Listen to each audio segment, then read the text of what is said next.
Hi friends, welcome back to my YouTube channel. তো আমার চ্যানেলে সবাইকে ধন্যবাদ।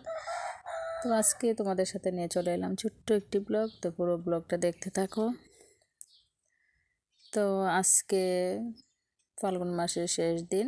তো ফাল্গুন মাসের শেষ দিন আমাদের এই পূজাটা করতে হয়। তো আমাদের বাঙালিদের তো 12 মাসে 13 পার্বণ, তোমরা জানো।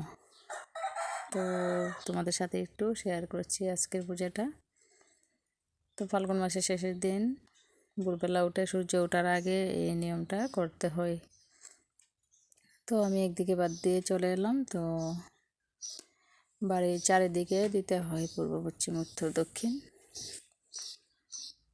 তো পরিবারের কেউ যদি বাইরে থাকে তাহলে একটি দিক খোলা রাখতে হয়, এটাই আমাদের মেন নিয়ম। তো বাটফুল আর গোবর দিয়ে এই পাতটা দেওয়া হয়।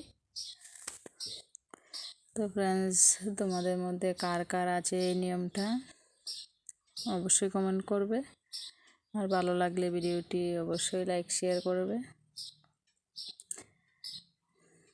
তো আমি এই নিয়মটা করছি, তাই ভাবছি তোমাদের সাথে একটু শেয়ার করি।